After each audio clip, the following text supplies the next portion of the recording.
अस्सलाम वालेकुम students, welcome again back to my channel Nursing Ventures. I hope that you all are fine. अगर कोई ना होगा चैनल को सब्सक्राइब कर लेना and press the bell icon so that you can get the notification on time. और हमारा Telegram group या व्हाट्सएप ग्रुप दोनों ज्वाइन कर लेना, उनकी लिंक आपको डिस्क्रिप्शन में मिल जाएगी, वहाँ पे आप अपने डाउट्स पूछ सकते हैं। तो इस वीडियो में हम डिस्कस करेंगे जो डायरेक्ट एडमिशन अब होने वाले हैं, ठीक है, अभी हो रहे हैं, तो वो कैसे करना है आपको, उसके लिए क्या क्राइटेरिया रहा है, ठीक है। वो ऑलरेडी नोटिफिकेशन निकली है, ठीक है, बट मुझे कुछ इंपॉर्टेंट पॉइंट्स आपके साथ डिस्कस करने के जो कि बहुत सारे स्टूडेंट्स को डाउट है, ठीक है। बहुत सारों ने एडमिशन किया है, ठीक है, वो आप क्या करना चाहते हैं, वो हम डायरेक्ट एडमिशन करना चाहते हैं ना, बट वो स्टूडेंट एलिजिबल है या नहीं, क्या उनका फ़ीस रिफंड किया जाएगा या नहीं, फिर कौन से स्टूडेंट्स डायरेक्ट एडमिशन कर सकते हैं, ठीक है। ये सारा कुछ मैं आपके साथ डिस्कस करूँगा। इंपॉर्टेंट आपके लिए वीडियो को एंड तक ज़रूर देख लेना, ठीक है।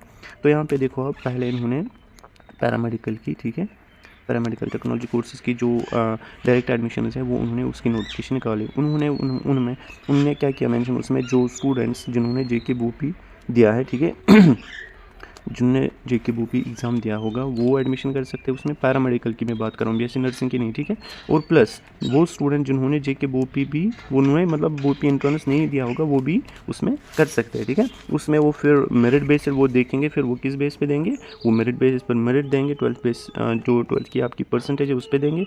बट जो BSc नर्सिंग है उसके लिए अलग सा क्राइटेरिया है, ठीक है। देखो यहाँ पर जो BSc नर्सिंग स्टूडेंट्स हैं ना, जो जिनको BSc नर्सिंग में डायरेक्ट एडमिशन करना है, बहुत सारी मतलब हर किसी कॉलेज में सीट्स वैकेंट हैं, हर किसी कॉलेज में। ये आपने देखा होगा, वेबसाइट पे देखो, अपने कॉलेज का चेक करो कितनी सीट्स है, ठीक है। बहुत सारी कॉलेज में, चाहे प्राइवेट हो, चाहे सेमी गवर्नमेंट हो, चाहे गवर्नमेंट कॉलेज हो, वहाँ पे हर किसी कॉलेज में सीट्स अभी वैकेंट है, ठीक है। तो आपको क्या करना है, वो कैसे आप एडमिशन देंगे आपको, देखो पहले मैं आपको क्लियर करूँगा। जिन स्टूडेंट्स को कॉलेज मिला 3rd राउंड में और वहाँ पे उन्होंने एडमिशन भी किया, ठीक है, वो एलिजिबल नहीं है, वो नहीं कर सकते डायरेक्ट एडमिशन। क्योंकि अगर वो डायरेक्ट एडमिशन करेंगे वहाँ पे, अगर फॉर एग्जांपल उनको कॉलेज भी मिला तो यहाँ से उनका ऑलरेडी एडमिशन हो चुका है, वहाँ पे फ़ी वो रिफंड नहीं करेंगे। क्यों नहीं करेंगे? क्योंकि आपको BOP के थ्रू मत आया कॉलेज। जब तक अगर आपको BOP के थ्रू आता है ना कॉलेज, तब आप वहाँ पे एडमिशन कैंसिल कर सकते हैं, जैसे कि आपने फर्स्ट राउंड में किया होगा। जैसे कि आपने फर्स्ट राउंड में एडमिशन किया, फिर 3rd राउंड में कोई और कॉलेज मिला तो यहाँ से आपने कैंसिल किया, यहाँ पर ज्वाइन किया। वही किसके थ्रू आया? आपको BOP के थ्रू, ठीक है। बट आपको डायरेक्ट एडमिशन थोड़ी BOP के थ्रू मिल रहा है, आपको कॉलेज वाले डायरेक्ट दे रहे हैं एडमिशन। बट यहाँ पे जिन स्टूडेंट्स ने एडमिशन ऑलरेडी किया है किसी भी कॉलेज में, चाहे प्राइवेट में किया, चाहे गवर्नमेंट में किया, चाहे सेमी गवर्नमेंट में किया, अब वो करना चाहता है डायरेक्ट एडमिशन, क्योंकि उनकी परसेंटेज अच्छी है, ठीक है, परसेंटाइल अच्छी है, एंट्रेंस एग्जामिनेशन में पॉइंट्स अच्छे हैं, वो अब करना चाहता है अपग्रेड डायरेक्ट एडमिशन के थ्रू, ठीक है। बट ऐसा नहीं होगा, आपका फ़ी रिफंड नहीं किया जाएगा, ठीक है। ये कोई रूल नहीं है। जब तक आपको BOP के थ्रू कॉलेज नहीं मिलता है तब तक आप वहाँ पे दूसरा कॉलेज जो आपको पहले मिला वो कैंसिल नहीं कर सकते, ठीक है।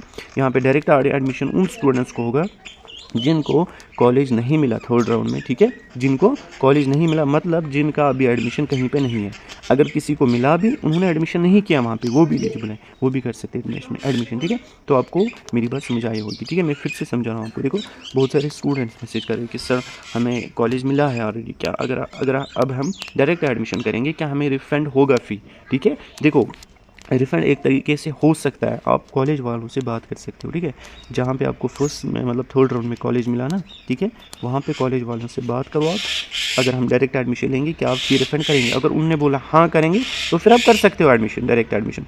बट यहाँ पे कोई रूल नहीं है, आपको कोई कॉलेज वाले नहीं बोलेंगे कि हम आपको फ़ी रिफंड करेंगे, ऐसा नहीं है, ठीक है।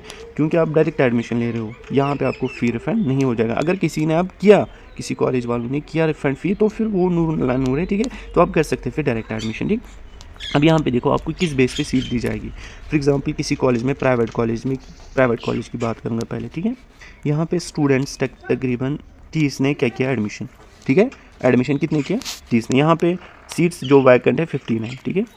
स्टूडेंट्स कितने आ गए वहाँ पे एडमिशन के लिए, डायरेक्ट एडमिशन के लिए 30 स्टूडेंट्स, बट वैकेंट सीट्स कितनी है? 15।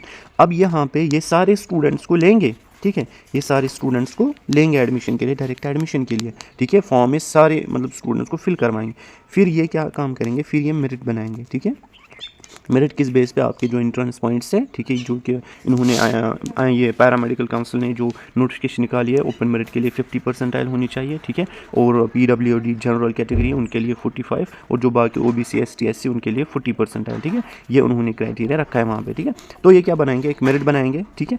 अब जो उस मेरिट में आएगा, फॉर एग्जाम्पल उनको कितने सीट्स लेनी है? 15। वो पहले 15 स्टूडेंट्स ऐसे होंगे जो मेरिट में आते होंगे, ठीक है, उनको देंगे। जो बाकी स्टूडेंट्स रहते हैं उनको फिर नहीं मिलेगा। बट सारे स्टूडेंट से पहले लेंगे, जितने भी एडमिशन करेंगे डायरेक्ट एडमिशन के लिए वो लेंगे, बट फिर वो मेरिट बनाएंगे, ठीक है। कौन टॉप मोस्ट स्टूडेंट उसको ऊपर रखेंगे, जिसको अच्छी परसेंटाइल है, उसके बाद जिसको उससे कम है उसको दूसरे नंबर पे, उससे कम जिसको परसेंटाइल है उसको तीसरे नंबर पे। इसी तरह कब तक, जब तक 15 आएंगे, फिर उसके बाद बंद करेंगे, फिर वो मेरिट लिस्ट निकालेंगे, किन स्टूडेंट्स को मिला यहाँ पे कॉलेज, वो फिर देंगे आपको। आई बात मेरी समझ, ठीक है। अब फॉर एग्जांपल गवर्नमेंट कॉलेज में, किसी गवर्नमेंट कॉलेज में लाइक से 6 सीट्स वैकेंट है, वहाँ पे कितने स्टूडेंट्स करेंगे, फिर एडमिशन करेंगे ना बहुत, तो वो फिर उनका भी मेरिट देखेंगे एज पर मेरिट, जिसको अच्छी परसेंटाइल होगी। और यहाँ पे फ़ायदा है स्टूडेंट्स को, देखो क्या फ़ायदा है जिनको कम मार्क्स होंगे ना उनको भी मिल सकता है यहाँ पे एडमिशन गवर्नमेंट कॉलेज में, क्योंकि वो स्टूडेंट्स मत एलिजिबल है जिनको ऑलरेडी मिला है कॉलेज, वो स्टूडेंट्स यहाँ पे एलिजिबल है जिनको कोई कॉलेज ही नहीं मिला, ठीक है, बट उन्होंने बोपी दिया होना चाहिए, ठीक है, एंट्रेंस दिया होना चाहिए, वो एलिजिबल है।